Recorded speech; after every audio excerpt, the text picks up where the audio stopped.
My name is Emily Parker, and I'm 28 years old. I never imagined that my seemingly perfect marriage would crumble in the span of 10 seconds.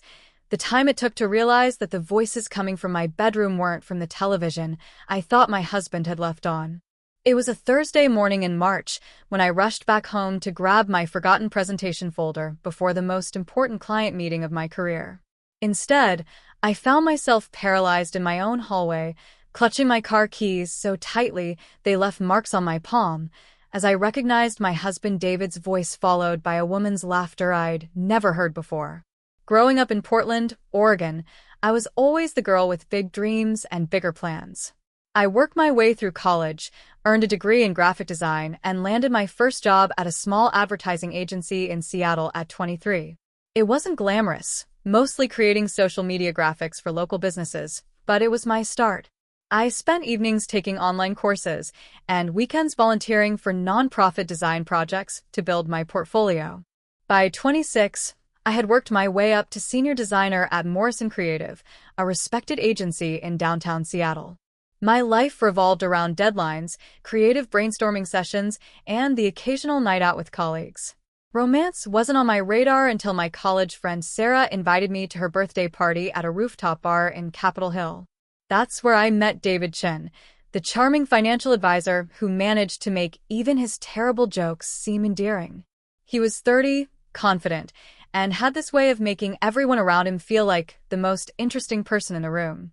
When he asked about my 5-year plan during our first conversation, I told him, creative director by 30, my own studio by 35.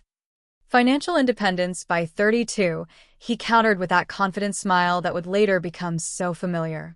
Then we can take risks together. We exchanged numbers that night, and within a week, we were having dinner at a small Vietnamese restaurant where David impressed me by ordering in Vietnamese, having lived there for a year after college. He was ambitious like me, but where I was all structure and careful planning, David brought spontaneity. Weekend trips to the coast, surprise picnics in Discovery Park, flowers delivered to my office for no reason other than he was thinking of me. 3 years of dating followed, 3 years of what I believed was building an unshakable foundation. David proposed on a hiking trail overlooking Mount Rainier, and I said yes, without hesitation. The ring was perfect, simple, elegant, exactly what I would have chosen for myself. Our wedding was intimate and beautiful, held at a vineyard outside the city, with only our closest friends and family present. We honeymooned in Japan, and I remember thinking how lucky I was to have found not just a husband, but a true partner who supported my ambitions while pursuing his own. 2 years ago, we bought our house in Ballard, a renovated craftsman with a home office where I could freelance and a backyard perfect for the dinner parties we loved to host. David had landed a senior position at Northwest Financial Group, managing portfolios for high-net-worth clients. Between our combined incomes, we were living comfortably, saving for the future, and talking about starting a family once my career was more established. From the outside, we were the couple who had it all figured out. David would kiss me goodbye each morning, saying, "Go change the world, Em." Our evenings involved cooking together, sharing stories from our days, or binge-watching whatever series had captured our interest. We had traditions: Sunday farmers market visits, monthly date nights at new restaurants, annual camping trips with our college friends. Last fall, I finally achieved my goal of creative director, 6 months ahead of schedule. The promotion came with a significant salary increase and the opportunity to lead major campaigns. David celebrated with champagne and a weekend getaway to Vancouver. "I'm so proud of you," he said, raising his glass in our hotel room, overlooking the harbor. "You're incredible, Em. Watching you chase your dreams makes me want to be better too." The new position was demanding. I was managing a team of 8, handling accounts worth millions, and constantly proving myself in an industry that still favored men in leadership roles. Some nights I'd come home after 8 p.m., exhausted but fulfilled. David seemed supportive, often having dinner waiting or understanding when I needed to work weekends. His own career was thriving. He'd been promoted to senior advisor and was building a reputation for himself in Seattle's financial sector. With our success came new social circles, networking events, industry parties, charity galas where we'd dress up and schmooze with the city's business elite. Looking back, I should have noticed the changes. David started working later too, texting that he'd be home after I was already asleep. He bought new clothes without mentioning them, expensive shirts, cologne I didn't recognize. His phone, once casually left on counters, was suddenly always in his pocket or face down when we were together. When I asked about the phone thing, he said the firm had implemented new security protocols requiring password changes every month. It made sense. He dealt with sensitive financial information. I trusted him completely. There were evenings when he'd disappear for hours, claiming client dinners or networking events. I never questioned it. We both had demanding careers and valued our professional independence. That's what successful couples did, right? They supported each other's ambitions without being clingy. Last month, when I suggested we start trying for a baby, David hesitated. "Let's give it another year," he said. "Let you settle into the director role. Let me work toward partner. We want to be in the best possible position before we start a family." It made logical sense, so I agreed, pushing down the slight disappointment I felt. The morning everything changed started like any other Thursday. I woke at 6 a.m., went for a run around Green Lake, showered, and prepared for a presentation that could bring a major automotive account to our agency. David was still sleeping when I kissed his forehead goodbye. He mumbled something and pulled the covers over his head. Halfway to the office, sitting in traffic on I-5, I realized I'd left my presentation folder on the kitchen counter. My heart sank. This wasn't just any client meeting, it was Microsoft, and I'd spent weeks preparing. Cursing under my breath, I called my assistant to delay the 10 a.m. meeting while I raced back home. When I pulled into our driveway at 9:15, I was surprised to see David's BMW still there. He usually left by 8:30 for his commute downtown. I figured he might be working from home or feeling unwell. Using my keys, I unlocked the front door as quietly as possible, planning to grab my folder and leave without disturbing him if he was still sleeping.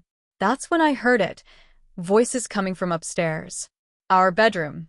I froze in the entryway, one hand still on the door handle. My first thought was that David had turned on the morning news, but then I heard him speak clearly, followed by a woman's response. The voices were conversational, intimate. My body reacted before my mind could process what was happening. I stood motionless at the bottom of our staircase, barely breathing, as their conversation drifted down to me. "This is getting complicated, David," the woman said, her tone playful, but with an edge of concern. "What if Emily finds out?" "She won't," my husband replied, his voice carrying that relaxed tone he used when he was completely comfortable. "She's completely buried in this Microsoft presentation. Besides, she trusts me completely." A soft laugh followed. "You always say that." 5 years of marriage, and she still has no idea. 5 years. The words hit me like ice water. This wasn't a recent development.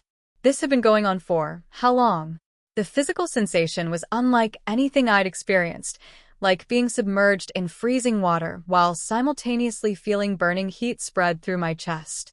My vision blurred around the edges, tunneling focus on the staircase, leading to our bedroom where another woman was with my husband. "What about this weekend?" the woman continued. "Can you get away?" "Already handled," David replied. "Told her I have that financial conference in Portland. Booked us a room at the Nines instead. We can order room service and never leave the suite." The Portland conference. David had mentioned it 3 weeks ago, showing me the registration email. I'd even helped him pack his presentation materials. Except there was no conference. There was no presentation. There was just my husband planning a romantic weekend with his girlfriend? Mistress? I didn't even know what to call her. "Rachel." David's voice softened in a way that sent another wave of nausea through me. "You know you're the best thing that's happened to me in years, right?" Rachel. The name registered instantly. Rachel Morrison, David's assistant at Northwest Financial. Petite, brunette, probably 25 or 26. I'd met her at the company holiday party last December. She'd complimented my dress and asked about our recent trip to Hawaii. David had introduced us with his arm around my waist, the picture of a devoted husband. Their conversation continued, but the specific words became fuzzy as my mind raced through recent memories, recontextualizing them with this devastating new information. David working late. David's weekend golf games that left him refreshed rather than tired. The text notifications he'd quickly dismiss when we were together. The gradual decrease in intimacy between us that I'd attributed to our busy schedules. I should have confronted them. I would later imagine alternate scenarios where I stormed upstairs and demanded explanations. But in that moment, some combination of shock and self-preservation kept me silent. Moving as quietly as I had entered, I stepped backward toward the front door. My presentation folder sat on the console table where I'd left it. I grabbed it along with my work keys and slipped out, gently pulling the door closed. In my car, I sat motionless, hands gripping the steering wheel, staring at the house I'd lovingly decorated with a man who was betraying me at that very moment. My phone buzzed, my assistant wondering where I was. The meeting, the client, my career, none of it seemed to matter anymore. I started the engine and drove, not toward the office, but with no destination in mind. I had an overwhelming need to be away from that house and what it now represented. I drove for nearly 2 hours, eventually finding myself at Alki Beach, sitting on a bench overlooking Elliott Bay. David and I had walked here just last month discussing our 5-year plan, talking about kids, joking about getting a dog. All while he was living a double life. Sitting alone as ferry boats crossed the gray water, I finally allowed myself to feel the full impact of what I discovered. The trembling started in my hands and spread until my whole body shook with silent sobs. My marriage, which I believed was solid despite normal challenges, was a facade. My husband, the person I trusted most in the world, had been deceiving me for years. The casual nature of their conversation suggested a well-established relationship. My phone continued buzzing. Messages from my assistant, then my boss, then colleagues concerned about my absence. Finally, I managed to send a text to my boss. Family emergency. Can't make Microsoft meeting. So sorry. By noon, David started texting too. Hey, how did the big presentation go? Everything okay? Getting worried. Call me when you can. Each message felt like another knife twist. The casual deception, the performance of a concerned husband while he'd been with her just hours before. I couldn't bring myself to respond. As afternoon turned to evening, I remained in a daze, driving aimlessly around Seattle, stopping at random coffee shops where I'd sit staring at untouched drinks. My mind kept replaying their conversation, interspersed with memories I now questioned. By 6 p.m., exhaustion forced me to make a practical decision. I couldn't drive around forever. I needed a place to sleep, but the thought of going home was unbearable. I found myself checking into a hotel near SeaTac Airport, as far from our Ballard house as I could reasonably get while still being in the city. In the anonymous comfort of the hotel room, I called my boss with a vague explanation about a family health crisis, then turned off my phone, unable to face more messages from David. I lay on the bed fully clothed, staring at the ceiling, feeling as though I was floating outside my body, observing someone else's tragedy. Sleep didn't come until early morning, and when it did, it offered no relief. I dreamed of running through our house, opening door after door, each revealing David with Rachel in various scenes of domestic bliss. I woke at dawn, sweating and disoriented, momentarily forgetting where I was and why. The harsh reality hit me anew as consciousness returned. In less than 24 hours, my life had completely unraveled. The hotel room became my refuge for the next 3 days. I moved between the bed and the small desk by the window, alternating between emotional numbness and overwhelming pain. David's messages evolved from concern to panic. Emily, please let me know you're okay. I've called hospitals. Please just tell me you're safe. That finally prompted a response. I'm safe. Need time. Don't contact me. On the second night, I called my sister Katie in Portland. Oh my God, everyone's worried sick. David's been calling mom and dad. David's cheating on me, I said, the words feeling foreign in my mouth. I caught him with his assistant. The silence stretched before Katie exhaled slowly. Oh, honey, I'm so sorry. Do you want me to drive up? Not yet. I need to figure this out first. After we hung up, I did what anyone in crisis does in the digital age. I researched articles about infidelity, signs I'd missed, divorce laws in Washington state. The laptop screen glowed in the dark room as I educated myself on the dissolution of a marriage. That's how I found evidence on social media. Photos on Instagram and Facebook that I'd overlooked before. Office events where they stood close together. A company 5K where they wore matching team shirts. In one photo from David's firm summer party, they were in a group of colleagues, but they leaned slightly toward each other in a way that now seemed obvious. Most damning was a comment Rachel had left on David's hiking photo from what was supposedly a solo weekend trip to clear his head. Her comment, breathtaking view. Nature is the best therapy. The familiarity implied she knew exactly where and when the photo was taken. He hadn't been alone on that mountain. On the third day, I checked out with the decision made. I would confront David, but on my terms, after gathering evidence and consulting a lawyer. I wasn't going to be the hysterical, blindsided wife. I met with Patricia Hoffman, a divorce attorney recommended by a colleague. After listening to my story, she nodded once and said, "You did the right thing by not confronting them immediately. Emotion clouds judgment, and you need clarity now." She outlined my options, explained Washington's divorce laws, and advised me on evidence gathering and financial precautions. I left her office with a checklist and renewed purpose. The next day, while David was at work, I returned home. Walking through the front door felt surreal. Everything looked exactly the same, but everything had changed. I moved methodically through the house, following my lawyer's advice. I photographed financial documents, made copies of tax returns, and documented our assets. In David's home office, I found receipts for restaurants I'd never been to and a jewelry receipt for earrings I'd never received. In our bedroom, the scene of betrayal, I hesitated before entering. The bed was made, the room tidy. But when I checked David's nightstand, I found nothing unusual.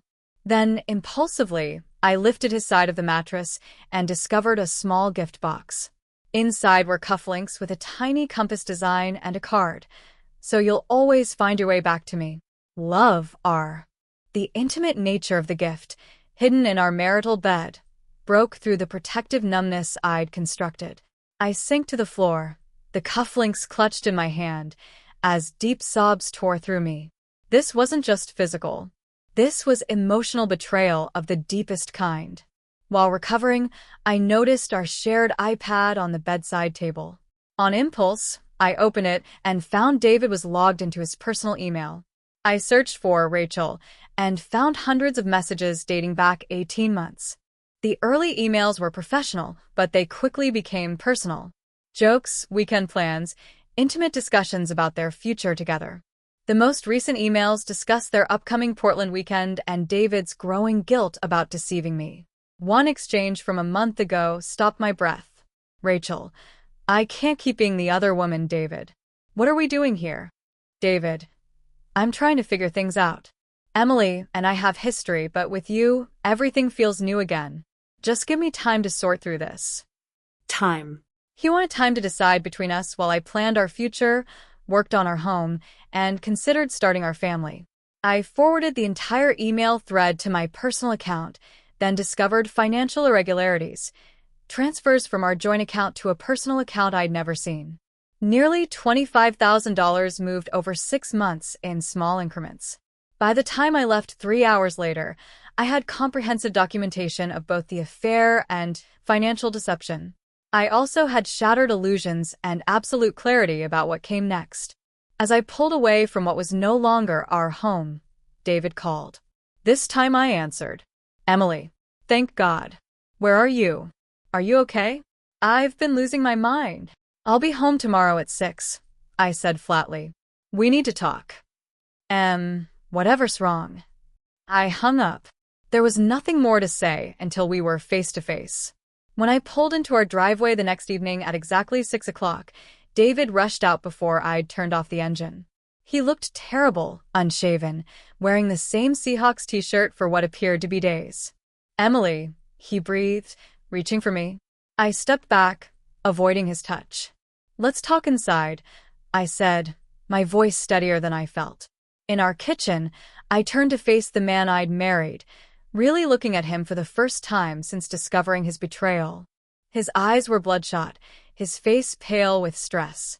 He looked genuinely concerned, a skilled performer. Please, whatever's wrong. How long have you been sleeping with Rachel? I asked, my voice deadly calm. The color drained from his face. What?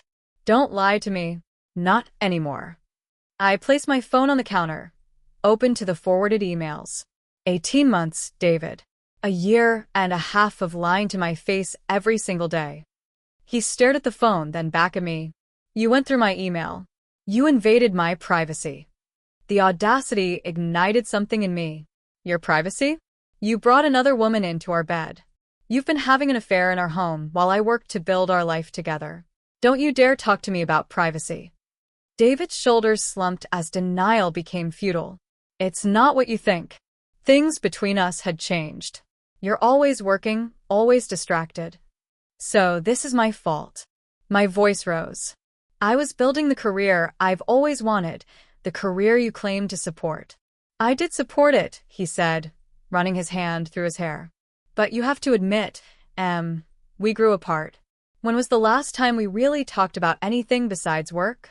So you discussed that with your wife, I said, fighting for control. You don't start sleeping with your assistant behind your spouse's back. It wasn't planned. It just happened. Spare me. I cut him off. I heard everything Tuesday morning when I came home from my folder. Your plans for Portland. The fake conference. How Emily won't suspect anything. Realization dawned. Tuesday, you were here? I heard it all. Your romantic weekend plans. How you've been deceiving me for years. The conversation devolved quickly. David alternated between apologizing and justifying, claiming he'd been unhappy, feeling neglected, needing validation. When that failed, he switched to anger. You've been checked out of this marriage for 2 years, he said. You're physically here, but emotionally you're absent. Rachel listens to me. She sees me. While collecting a paycheck from her firm, I replied coldly. How noble of her. Don't blame her. This is about us, about what went wrong. No, David. There's no us problem that justifies what you did. If you were unhappy, you could have talked to me, suggested counseling, even asked for a divorce. Instead, you lied for 18 months while planning a future with someone else. It wasn't just about sex, he said quietly.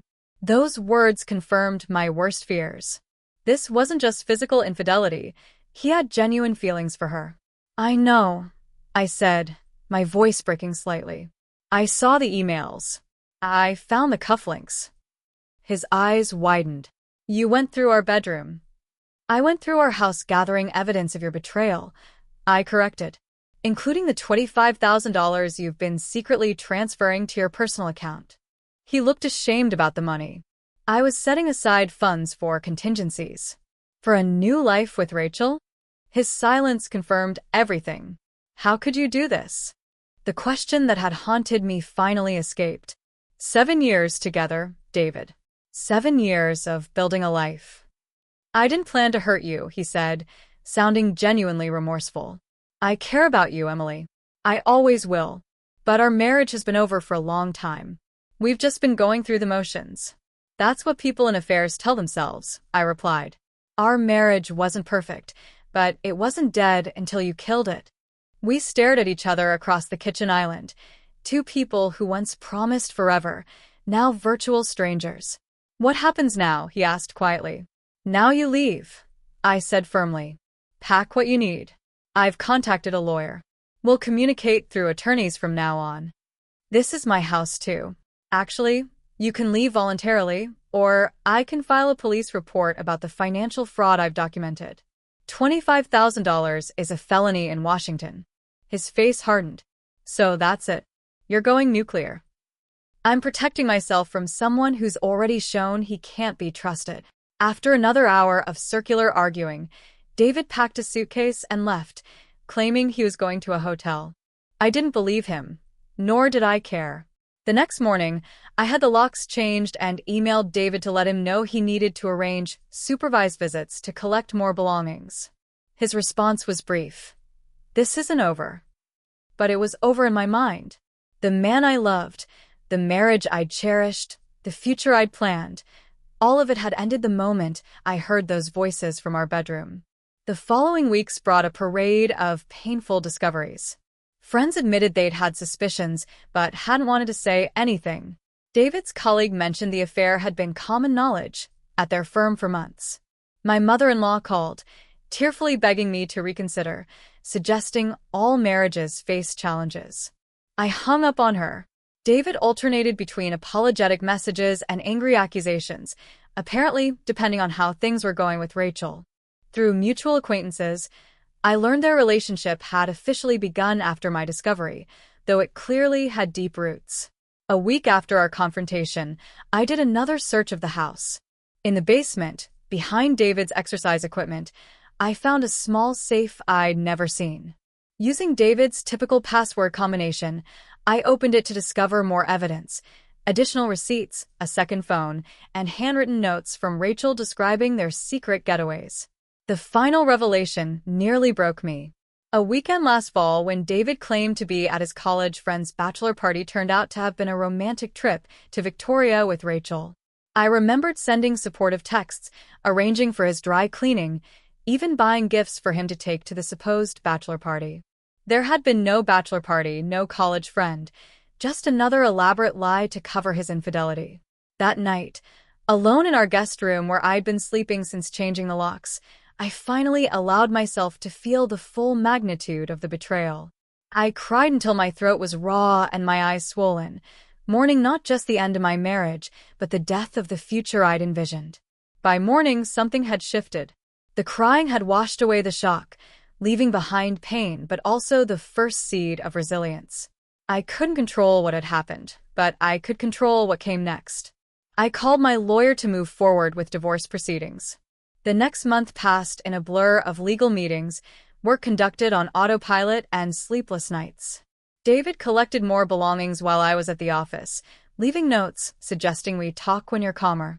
His words felt like final insults, as if my response to his betrayal was the problem, not the betrayal itself. I took a week off work, something I'd never done without careful planning. My boss was surprisingly understanding. "Take the time you need, Emily. Some things are more important than deadlines." During that week, my sister Katie drove up from Portland. She found me unwashed, surrounded by tissues and takeout containers. "This ends now," she declared, opening curtains and forcing me into the shower. "Real food, then we figure out your next move." "There is no next move," I said dully. "My marriage is over. My life is ruined." "Your marriage is over," she agreed. "But your life? Emily, you're 28 years old with an incredible career and the whole world ahead of you. This is just one chapter." After food and wine and hours of conversation, Katie helped me see that I was at a crossroads. I could let this betrayal define me, or I could use it as a catalyst for building something better. "Who is Emily Parker without David?" she asked. "Before him, you were ambitious, creative, independent. Those things didn't come from him. They were always yours." The following morning, I found photo albums from college. The young woman in those images seemed like a stranger, confident, adventurous, unafraid of taking risks. When had I become so willing to compromise, so ready to mold myself around someone else's life? That afternoon, I met David for coffee at his request. He looked terrible, wearing clothes I didn't recognize. "I've been doing a lot of thinking," he began. "About what?" "About us. About what I did. I made a terrible mistake, the worst mistake of my life." Once, those words might have moved me. Now, they felt hollow. "Where's Rachel in all this?" I asked directly. He flinched. "It's over with her. Completely over. It was never what I thought it was." Translation: the reality of losing his marriage had made the affair less appealing, or she'd ended it herself. "I'm not interested in reconciliation," I said firmly. "The divorce is proceeding." His expression hardened. 7 years thrown away, without even trying to fix things. You threw it away for 18 months while lying to my face every day. As I prepared to leave, he asked, "Is there someone else? Is that what this is really about?" The question was so absurd, I actually laughed. No, David. Unlike you, I respected our vows. Walking away, I felt lighter somehow. Not healed, but no longer weighed down by false hope or guilt about my decision. 3 months after discovering the affair, I stood in my new apartment, a one-bedroom loft in Capitol Hill with exposed brick walls and enormous windows overlooking the city. The space felt authentically me in a way our suburban house never had. The divorce proceedings continued, made contentious by David's attempts to contest every detail. But Patricia assured me this was typical. He's trying to regain control through the legal process.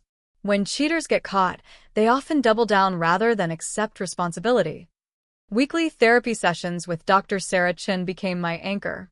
The opposite of trust isn't distrust, she told me. It's discernment. You're not learning to never trust again. You're learning to trust more wisely. Slowly, I began reconnecting with friends I'd neglected during my marriage. College roommates, former colleagues, people who had known me before I was half of a couple. Each reconnection reminded me of parts of myself I'd forgotten. At work, I threw myself into projects with renewed focus. The Microsoft account we'd lost during my crisis week came back 6 months later, specifically requesting me. The success was especially sweet given David's old comments about my ability to handle major clients. I cut my long hair into a stylish bob, started taking boxing classes, and joined a hiking group that explored trails around the Pacific Northwest every weekend. Each change was a deliberate step towards someone new, not running from pain, but growing through it. Then one Saturday morning, I literally ran into Rachel at a farmer's market in Fremont. We both froze, mutual recognition rendering us speechless among the vegetable stands. She looked different, smaller, less threatening now that I knew exactly who she was. "Emily," she finally managed. "I didn't expect." I'm sorry. "I can go somewhere else." I should have hated her.